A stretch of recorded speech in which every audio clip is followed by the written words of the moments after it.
Hello, welcome back to another episode of A Little Atypical. My name is Elijah, you can call me Lay, and as you can tell from the title, today we are talking and diving deeper into the concept of self-trust and how it affects intentional living. So originally I was gonna do a 3 parts to this episode, but looking at how the way I want to discuss this, it seemed too long. So we're just going to dive in and start with what is self-trust, because here's the thing. When we talk about self-love, we never really talked about self-trust. Like, I feel like self-love was a more popularized idea within wellness, within development, but the idea of developing self-trust is, I think it's a newer concept because I've been seeing it maybe from end of 2023 into 2024. While I didn't look up an actual definition for it, my best way of explaining it is self-trust is the ability to trust yourself no matter what, to put it in simplest terms. So, like I was saying, people talk about self-love as it's the most important thing, but not a lot of people talk about the layers in order to have it. So when I say this, I'm referring to, in order to love someone, what is needed, okay? When you think about it that way of what is needed to love someone, this is like a very, I guess, non-detail orientated, because obviously our values influence what we need from love. But I think the foundation of any healthy relationship, it involves trust, understanding / compassion, open communication, honesty, and respect. If I see those things and describe those things as the bottom line to love, why wouldn't the same concepts apply to self-love? You know, I feel like self-love has been so aesthetic presenting in terms of wellness and in terms of self-improvement that I think we forgot like the layers to self-love. So in order for me to explain this, like I said, I made basically a pyramid, and maybe I'll recreate it in order to have a visual for what I mean, and I'll recreate it and add it to the show notes when I eventually get to do this episode. Because here's the thing, I'm still in a long process with the show notes, and on top of that, I am recording in advance. So I am trying my best to make things, keep up with things, and everything like that. But I'm just going to describe what I drew out, because when coming up with this idea about self-trust and everything like that, and how I wanted to bring it up because it's less known than self-love, I thought, like, how do we build up self-love? And obviously trust, honesty, everything I just listed is at the bottom of the pyramid. But I do think the layer above it is expressions of love, like the actions you do to show that you love yourself. Because I don't know if you guys, I feel like this is something commonly heard of, like the love languages. So I think this would be best applied here, like in the middle tier of the actions you do to show love to yourself. And at the very top, I thought about like what would the very peak of self-love be. This is subjective, but how I believe the very peak, the highest level of self-love is your ability to balance out where you are and who you want to be. So basically unconditional love through the process of evolving, and that wanting different for yourself and still loving yourself. And because you love yourself, you want different for yourself, not necessarily better, because what is better is also very subjective, and we won't know if something is better until it happens. I had this thought because I was kind of mostly thinking about it relating to kind of like a complex topic that I was just researching and thinking about. Basically, because of one of my episodes that I recently did, which was about where I'm at with my health journey, body journey. Is it possible to still be body positive and still want to change? And the thing is, along with that mindset, it kind of reminded me of something else, of something I grew up with, and why it just feels, I can't think of the word, but I think the best way I can describe it is complex and mixed emotions about whether the two things could be true at once. So, like, for example, something I personally grew up with my mom telling me, is to satisfy with what you got. And my thing and my issue with that was that if you satisfy with what you got, but it's not necessarily what you want, if that's a form of settling, you know? And how can I be grateful for what I have and still also have desires? I shouldn't, like, if I'm really grateful, should I have desires, you know? And maybe I am a person who just overthinks topics like this. And I know this is a little off topic, but the reason why I want to put this here is because I do think of the balancing act between those things, of your, what you have or what you are, to what you want and who you want to become. And balancing that is very much the peak of self love, because knowing that you have things that you want, but it doesn't take away from where you're at the moment, I think is just the peak of self love. And working on how to solve that, so there's no like guilt around it, no shame around it, has been kind of like what's been the main thing on my mind besides this topic. But it's topic adjacent, and I do think that deserves its own category. So I'll probably explain that in another episode, or it would be in my writing in a blog post. But anyways, back to the topic of trust. As you can tell, trust is the foundation of self-love, at least to me. I'm going to tell you how it relates to intentional living in the next part. But before I get into that, I also wanted to talk about signs of self-distrust. I don't know if that makes sense, but the distrust within yourself. So I listed down some reasons, whether I found some while researching. So the ones I found while researching is always needing reassurance, craving external validation, lacking the ability to self-assure yourself. And I know those are like different ways of saying the same thing, but procrastinating on decision making. Another thing is being quick to believe the negative about yourself, even if people also say positive things about you, but you internalize the negative. And also, you're more likely to feel regret over the things that didn't happen. And when I saw that one, I was like shook in place, because I just finally finished 20 something treatment, the 20 something treatment by Meg J. She is the same author of The Defining Decade. I do admit you have to be in a very much not defensive space to read her work. I do think that she says things, and how she says things could be taken the wrong way or be taken harshly. But I generally do enjoy her writing and her input. What the book centers around, and if you want like a full review, just let me know. I'll probably do that on my YouTube channel. But the book basically centers around uncertainty, and how we are very quick to diagnose ourselves and get medication. And a lot of times it's not that we need medication. Like, yes, of course, some people do, but some of us mostly need to develop our skills for coping. And the book is basically broken down into three parts. I personally did not enjoy the first part because maybe it just didn't resonate with me. I just felt like it was too much about her feelings on being medicated and stuff like that.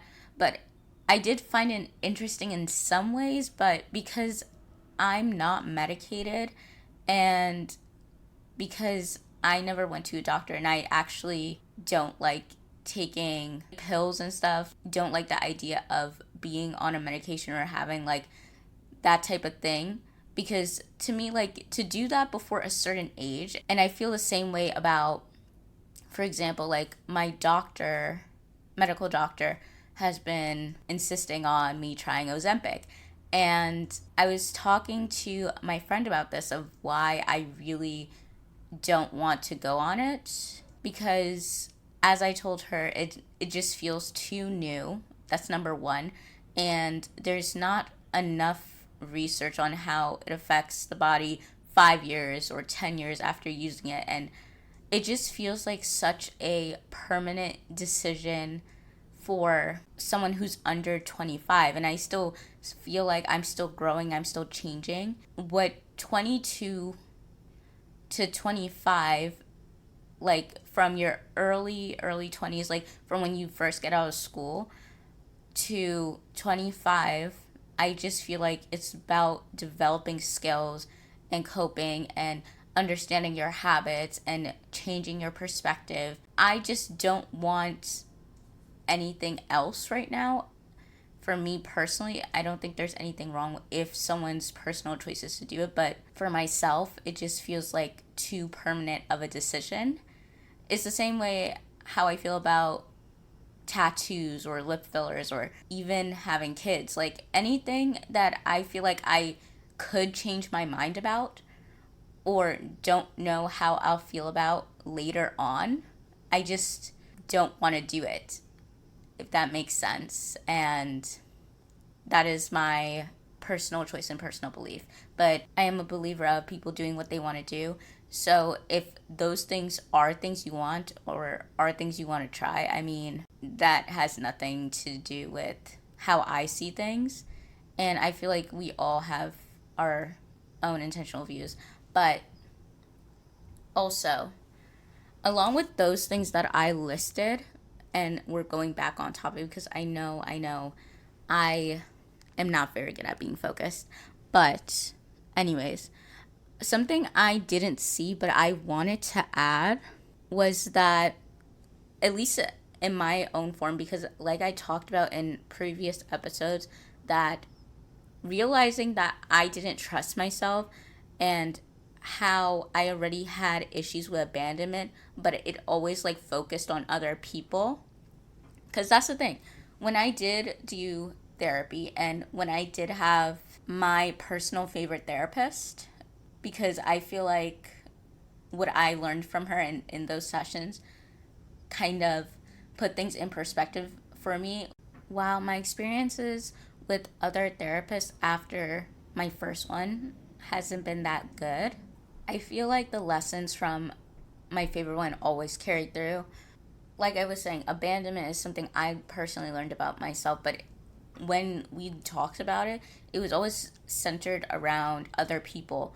But I think if we had more time or were to dive deeper of why I was afraid of abandonment or had abandonment issues, I would have found like it's because I typically abandon myself.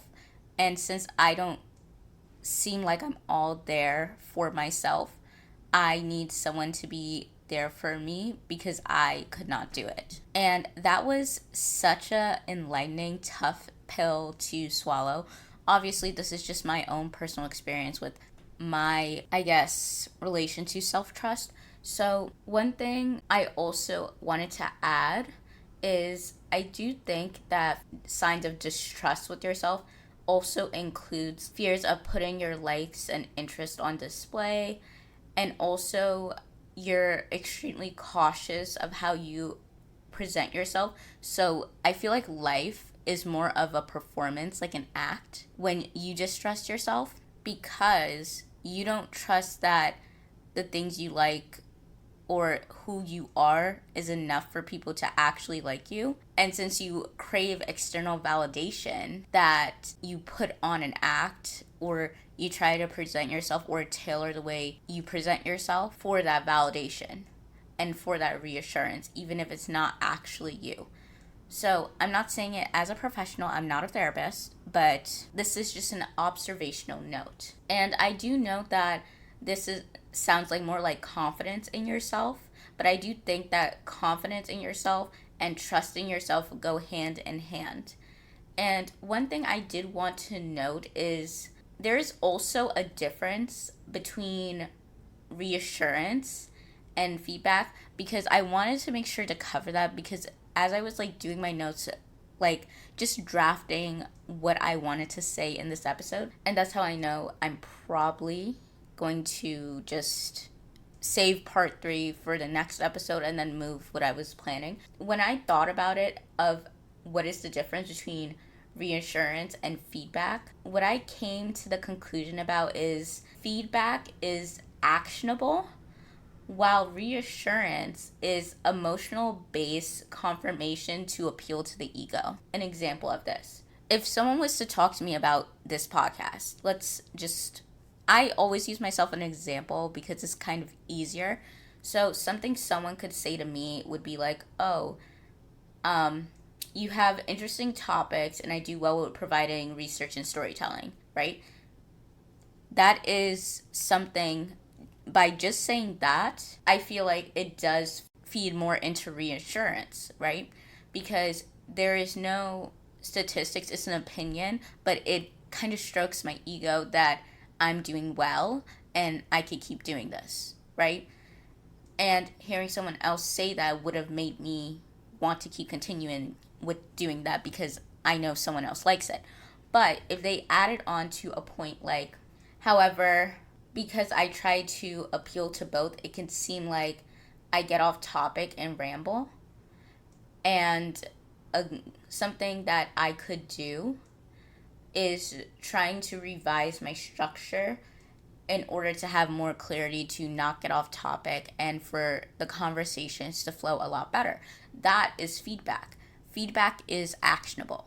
So saying that entire statement, I do think it's really important when giving feedback to have a piece of what a person does well, like the approach to be glow and grow. And I feel like that is necessary to also appeal to their emotions and for it to not come off as criticism, because that's another thing. Because criticism is just telling you, like, oh, something you do is bad, or it's not enough, it's not good enough, but without like giving reason of what makes it bad. It's just saying like all these negative things. It's kind of like the opposite of reassurance. Like, it is the negative opposite. While I do think reassurance appeals to ego, I think criticism is to knock over your ego, but not necessarily to keep you humble, but to ruin your self-esteem and ruin your belief in yourself. It's not a fact or over feeling approach to use feedback,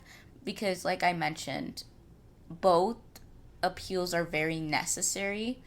And also, if someone threw in things like statistics or anything to make it seem like, okay, so you're like, if this person was like reviewing my metrics of where people start listening or stop listening and stuff like that, that again would add to the perspective of feedback, because now I got metrics, I got the emotional appeal of what I'm doing well, and then I would also have suggestions.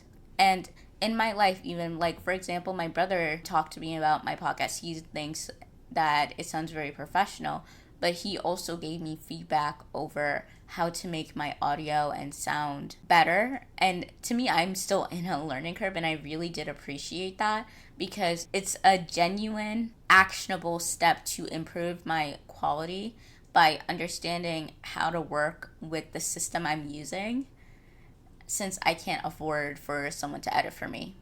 But anyways, that is enough about the aspect of self-trust. And we're going to move on to the next phase, which is, why does it matter to intentional living? So to start off, intentional living has 2 parts to it. And I think a lot of people tend to forget that.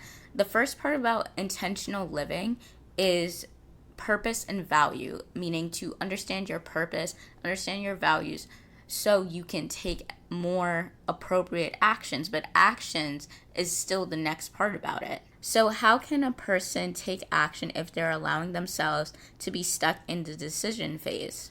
And that's where trust comes in, and self-trust, because self-trust starts before the process of even doing anything. For example, how I think about going about and taking action and really going about your life is a process. And I'm going to use the example of the design process because I do think when you are building your life and figuring out what works for you, it is a type of design. As someone who did design thinking as a minor, this kind of helped me even take an account of creative problem solving, because all creative people are problem solvers in one way or another. So, for example, the first step is to identify the problem in the first place. We made problem statements, but that wasn't the very first thing. We observed something and then made a problem statement based on our observations. And then the next step is to look at your requirements and to dive into your research. So what your requirements would be is your purpose and values, which is why you have to understand your purpose and values first, but also trust that it's okay to have those as your purpose and have those things as your values. Because I do think sometimes people have doubts about if the things they do value is even the right things to value, if it's, I guess, modest, if it's good. I do think a lot of people worry about whether their values are good or could create good, especially if you're an overthinker. And I do think prior to in this decision making phase, even the first thing is to trust in your instinct about the problem and trust in your observations. Following your research, then you start to brainstorm ideas and solutions. And again, that takes trust, to trust your instincts about things, to trust your vision about things. And then from there is more of the actionable stages, which is prototyping your solutions, which is basically choosing the idea that stood out to you the most and then fleshing out the details of the plan. And then you test and evaluate how that thing goes. And I'm not going to just stop here with the steps, because there is the part of after you evaluate how it goes and you're getting like this information, like the feedback, then you think about how you can even improve it further. But essentially, once you're testing your prototype, that is your action phase. I do think prototyping is more like the crafting, designing, the thinking, while testing is action. And I wanted to bring this up because trust is needed to make a choice. Trust in yourself is needed to make a choice. To take action is a choice on its own. To commit to taking action is to trust yourself to follow through, no matter how imperfect it may be. To believe that you can follow a structure that works for you. It is to trust you can handle the responsibilities that comes with your desires and not just quit when things aren't instantly the way you want it to be. So that is why with intentional living, self-trust is something so important. I do want to end off with that. I also had some more notes, some more ideas, but the episode is already as long as 30 something minutes, and I don't like my topics to be that long. I prefer when the episode is short, but this type of topic wasn't something we could just brush over. So the card pull for this episode, since I'm recording this on July 5th, which is the new moon in Cancer, I decided to use my moonology deck, and instead of one card, I did two cards. The first card I pulled was to meditate and contemplate, which is new moon in Pisces. And the second card that came out was the answers you need are coming, full moon in Gemini. And what I found interesting about this is both Pisces and Gemini are mutable signs. And those are the signs that what it means to be mutable, if you don't know anything about astrology, is all about change. And I'm just in a very much change headspace right now. I'm going to just jump right into the reading. Okay, so this is for the new moon in Pisces card, meditate and contemplate. This card speaks of dreams and romance, of soulmates and poetry. It suggests there's a new start coming your way that's connected to a matter that leaves you feeling somewhere between having your head in the clouds and being in a totally altered state. There could be confusion and disappointment if that's what you've had before and that's what you're expecting. However, if you're onto a good thing, then wish hard, because the words of your soul and your heart could help bring the manifestation of your dreams. If that sounds a little wet and watery, that's Pisces for you. This is the last sign of the zodiac, and the new moon in Pisces card can suggest a last-ditch chance to make your dreams come true. Attune to the moon. Use your feelings to guide your way. Logic won't work right now. Additional meanings for this card. Face your fears. They may be holding you back. This situation is being healed. It's time to surrender to the divine. Avoid being deceptive or willingly deceived. The teaching. Pisces is the sign of reveries and mysteries, or depths of emotion, idealism, and hopeless romantics. It is the sign of water and the unconscious. Its energy is deep, like a watery depths. The new moon in Pisces indicates a time to listen to your feelings and to allow your emotions to free rein. Whatever you're feeling as you pull this card is more likely than the truth, unless you've been kidding yourself somehow, and only you know if that's the case or not. Next card. The answers you need are coming, full moon in Gemini.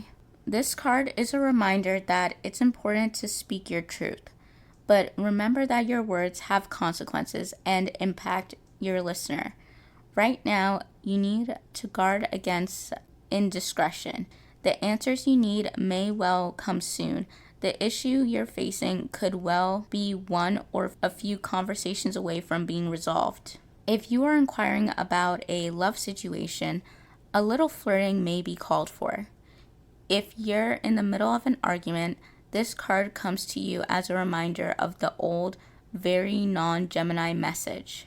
Least said, soonest mended. It's good to talk, but be careful you aren't causing yourself any issues with your words. Words have enormous power. As metaphysician Florence Scollvive Shinn, 1871 to 1940, put it, your word is your wand. You create magic and your own reality every time you express yourself. Attune to the moon. Have an important conversation, but stay calm. Additional meanings for this card. Don't be superficial. Someone is trying to flirt with you. Have you noticed?